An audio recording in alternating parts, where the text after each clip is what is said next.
Good morning, guys. Welcome to this Tuesday, June 24th. And we're making new highs in the overnight. Nasdaq just made a new high. They put the ceasefire thing in place yesterday afternoon. I think they're still violating it back and forth, but it's pretty clear that ceasefire is going to happen. And the market is just reacting very positively to it. So who knew, right? After bombing those sites on Saturday, you're gonna have a ceasefire on Tuesday, and the whole thing's gonna be over. We'll see if it actually happens, but I mean, I got a pretty good sense that it probably will. At this point, I think the Iranians are on their back foot, doesn't know what to do. The last retaliation from yesterday was not much too. Not very more symbolic, and so the whole thing is over. You can see oil just absolutely freaking crashing from the 73, 74. They're down at 65 now. So, like 10 points down. That was the risk premium on oil. That Strait of Hormuz closure is not going to happen, and it's just bluster. So it's a pretty interesting turn of event, you had to say. So take a look at the ES, and the ES is not that. Look at the ES. It says just shy of new highs. So the Nasdaq made new highs. The ES is right there, and I would probably inclined to see maybe see some early weakness, but maybe probably a pretty positive trading day for the way it looks at least for now. Then news today at 8:30 we get the current account. I'm going to do much. 9 o'clock we get housing data, Case-Shiller and the FHFA. We have a speaker in between, then we have consumer confidence at 10 and Jerome Powell testifies. I think at 10 o'clock we may get some action. That's consumer confidence and Jerome Powell. And also Richmond Fed manufacturing all coming out at 10 o'clock. And then the last thing we have is a 2-year auction. So that's what we got going for today. So at 9 o'clock and 10 really is where they have the news come out. Now, from what I understand, since the Fed is not dropping rates, since being stubborn about it, I think they're going to keep using the front end on the yield curve to refinance debt, at least until the rates come down. So 2-year auctions and 2 and 5-year auctions is going to be important. And probably see some action around 1 o'clock today as well. So looking at the ES, just to take a look at it. So we started off yesterday, Monday's trading, gap down. They were down here and then started retracing a bit. And the overnight just retraced slowly back here to the midpoint. So we started off range bound yesterday. Now at the after they closed yesterday, that ceasefire was announced, and the market opened like with a pop and then never looked back. They were just popped straight up and then holding on to their gains in the overnight. So we're going to be starting off on the long side. Wild guess there. We're going to start off on the long side of the market, look to buy weakness, and see how far they can take it. Take it given the news we have now. That ceasefire crumbles for whatever reason, and that would probably be because the Iranian keeps shooting, and that would be the reason. I think the Israelis are going to be listening to what Trump has to say and kind of back off, respect that. But the Iranians is anyone's guess. So if it holds, the market's going to stay in the green and stay positive at least in the near term. And but if that for some reason crumbles, I think we may see some turbulence again. So looking to buy weakness, at this point we're trading around about that 61.25. So first level to buy again is going to be 61.15s, 61.05s, 60.90 down to that 60.75 to 80. So this was the breakout point from yesterday. Remember that? We were looking at that 60.65 and 60, what was it? 60. Let me slide this up a little bit. Let me do this. Slide it up just a bit up. There you go. Okay. And then back with the F1. So like so. So these areas of resistance, we had the 60, 60s, 60, 70, and 60, 80s for which were the key areas of resistance from yesterday. And they ran it right up here and they closed at the highs. There was something going on right into the close, so they just that held on pretty darn good. No pullback or anything. No profit taking going into the close at all. And then at the open, big pop, and that is because the announcement came between in that aftermarket hours, and never looked back. So we're looking to buy weakness all the way down to the support area, the 75 to 80s here. And if that comes out, it starts trading below these two support areas. It's 60, 75 to 80s and the 60, 70s. These two support areas comes out, then we're back range bound. Okay, and then we are trading back down in below that ledge, big ledge at the 60, 70s. So this area right there is your congestion area. That comes out, take off the long bias, go back range bound. Other than that, look to buy weakness. They can certainly get the nice rotation down here at the open. Let's see, they're giving all this fluff in the overnight, so that could certainly happen. But they take out that 60, 70 and 60, 80 support areas, then we're taking off that long bias, and that's a little bit too much selling for that to hold together. And on the way up, not going to be very aggressive on the short side at all. We have potential shorts at the 6130s, 6140s. We have the highs yet to 6160s. We'll see where they can go from here, but ES is poised to run up here and retest these highs. They're right now trading in this attractor area around the 6130s, 25 to 30s, and they can potentially stick around there. Let's go sideways for a bit, but either way, so at this point, we're starting off on the long side and looking to buy weakness all the way down to that 60, 80 level. All right, so that's how we get started. Let's see if they're going to get the rally or if they're going to do some retracement here of the overnight first. All right, so that's the ES. Taking a look at the NASDAQ and the bonds. So bond market is just yawning at the whole thing. No reaction, and that's a good thing. Anytime the bond market is not reacting, we are in good shape. So bond market just holding here, not this. It was a little bit to the upside trading yesterday. I would have thought that was more flight to safety kind of dynamic going on there. They're backing off a little bit in the overnight, so we are pretty much holding in this area right here on the 113. It's like 113 or sorry 112. 16 to 18 up to the 114. So 1.5 range we are trading in right now. They start taking out this upper edge, the 114.10s. I think we may see higher prices until maybe even a test of that 115 edge on the upside, that volume edge. Could see a test of that edge as well.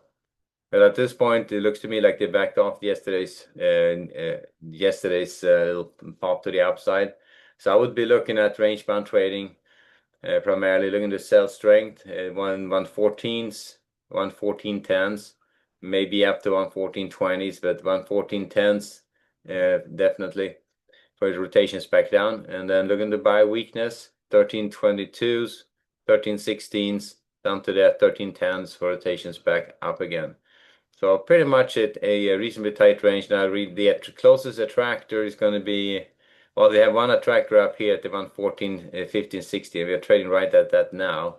And the next attractor on the downside is going to be that 112, 16 to 20 attractor right in this lower attractor area. So we are trading right at that resistance area, 114.08 up to that 114.20 area. So that's where we are right now.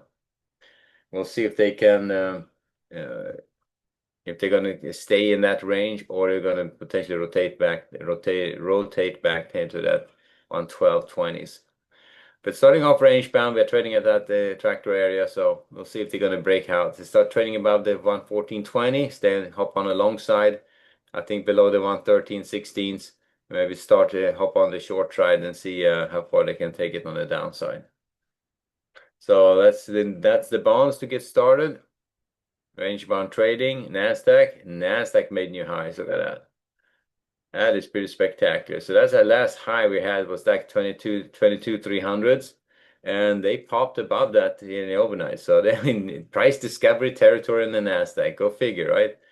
And that was what is it, like 2 months, 2.5 months now after the tariff announcement. We have that huge sell-off, and here we go. So starting off on the long side, looking to buy weakness on the NASDAQ as well.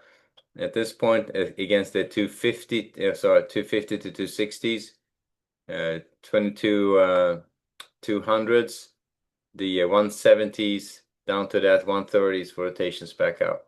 So that's how we get started on the NASDAQ. Looking to buy weakness at this point against the dropped this edge a little bit. I highlighted the mode here, but there's a small edge here at the 280s.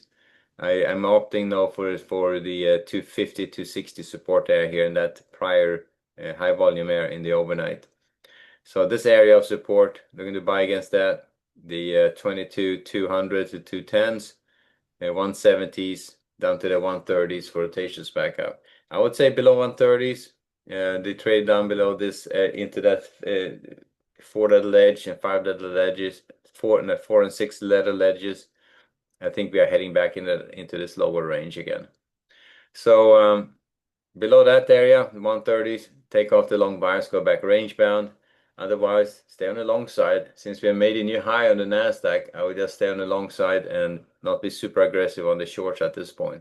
There are going to be nice shorts available to you. There's going to be more scalping setups, but I would not be super aggressive on these edges. They're not that strong on the way up. We are in price discovery. I would prefer to buy weakness for rotations higher. Now, if they knock it down hard at the open, that could be a short setup in there. I mean, that would be if they take out that 250, 260 here pretty aggressively in the morning as the day session kicks in and they start retracing. Yeah, it could be a short trade in there early on. I would be looking for the buying opportunities as they hit support though, and not super aggressively, just looking for a good setup and a trigger at that point. But once you can see when the Nasdaq starts moving like that, you can try to get on a short trade and see if you can stick with it. And sometimes they can move pretty good for in the short term like that. I would not necessarily look at that as a short bias. It's more a technical short, and they start running it lower, go with type of trade on the downside. So that's the Nasdaq. So both ES and Nasdaq start from the long side, look to buy weakness. On gold and oil, let's start with gold. Pulling back pretty good. So that risk premium, flight to safety, geopolitical concern premium is backing off. So we were trading up here in this upper area, the 3400s for a while. And now finally we break in and move out of the middle to the downside. We're taking out the 3340s and pointed lower. So we'll see how they're trading in this lower range right now, volume area. Let's see if they can keep going. This is an attractor area, by the way. So it's got a little bit less volume on it now. They started building volume up here at the 3390 to 3400s for a bit. So it looks a little bit more obvious, but here it used to be the bigger attractor area for a bit. And we're right back to it. So I would start off on the short side and see how far they can take it. So looking to sell strength at this point against 3330s. The 33s, 37s, and the 45s for rotations back down. And about 45, I think for about 45, we just go back range, but I think at that point they're going to probably stick in this range. Could potentially be starting to retrace higher, but at this point we're going to run into reverse retest at the 57s there. So this is 46 or 57 here. That reverse retest is I would look for a short setup against that one as well. But it could be a nice little retracement trade here, 45 to 50, 55. I can get 10 points to the upside of a retracement trade. And that would be a long trade running it up here. But I would look for shorts against that reverse retest of 57 if it gets up there. So let's see. But gold looks like if the ceasefire holds, it's going to be a risk premium coming off gold, and that's going to be pressure to the downside on gold, at least in the short term. So not going to be looking to be super aggressive on the buy side on gold, nothing obvious sticking out. I would be looking for buying opportunities against the 3320s and 3312s in short term, right, in close by, but it's not super aggressively. So letting that develop into a good setup and a trigger before I before I try that trade. So that would be trading down here to 33. Where are we at here? So down to that 3312. Am I not seeing that? Moving stuff around. Let me move this. Oops, maybe do that first. And find my gold chart, gold F1, there it is. So I'm looking at this guy right here. This is 33.30, 33.30. Yeah, so we are down here to 24s. So down this support area, you can see how the volumes are starting. So down 32.90 really, when we start seeing some. So this area is not a lot of obvious edges here. So I would take these with a grain of salt, not be super aggressive on them. And not unless you get down towards that area, then at the 3300s, we start getting a really good support. And that's going to be down here in this area, the next level down. So I'm not going to be super aggressive on the long side on gold at this point, starting from the short side, at least in the short term. And then finally, oil. Wow, oil! Look at that thing. That's something. I mean, that's if you were trading oil yesterday and you're on top of your game, you can get short. That's one of those oil moves which is a spectacular. They opened at 78 going into the week to the Sunday Monday trading session in the overnight. And then slowly, yes, kind of it was grinding slower down here. And then when this news started coming out, it just absolutely tanked oil to the downside. So that started heading lower in a big way. It was um, after the so after that symbolic attack, that's when oil started crashing. And I realized like, yeah, they're not serious about trying to hurt anyone. They're just kind of doing a symbolic attack here. So oil started crashing, and then after the ceasefire announcement, absolutely that's retraced right back down here. So that whole risk premium came off in about like half a day. That's how fast that happened. And so right back on, right off again, the reverse retesting the 6420s right now, bounced off that one the first time to it. I would look for a retest of this low, maybe lower. So if that holds, we're probably going to be down in this lower range pretty freaking quick. So I would stay on the short side on oil. I'm going to sell strength, 65.90s, 66.30s, 66.80s for rotations back down. It starts trading above that 66.90 to 67s. I would hop on the long side and see if they can retrace higher, but I doubt that's going to happen. It could be a little bit overdone, the sell-off, so we may see some strength, but if the ceasefire holds, I don't the whole risk premium on oil comes off, and this whole thing is just a big risk premium for potential uncertainty and so on and so forth. So if the Iranians back off, Israel stops bombing, everything, the risk premium on oil comes off. Unless there's some mischief going on the Iranian side, but we'll see. That's all stuff which could potentially happen, but you can see how oil is absolutely cratering. And the risk premium coming off should take it down here to the 60s again. So 60, 65, that range. So we got a little bit more to go on the downside. So that's how you get started on oil. So it's going to be volatile. I would trade it with a lot of caution, but it's moving like crazy. So back and forth violently, and it's you just have to be very careful trading it. But if you're hell bent on doing it, trade it from the short side, and same thing with gold, at least to get started.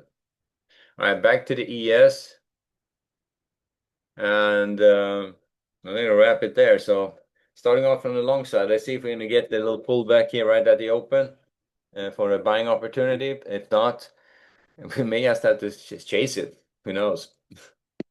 Alrighty, guys. We'll wrap it there for now. So good trading. So ES and NASDAQ from the long side of the market. Uh, Gold or bonds range bound. Oil and gold range from the short side to get started. That's oil and gold, both from the short side. All right, so good trading, guys. I'll see you back at 11:30 for the next update. Later.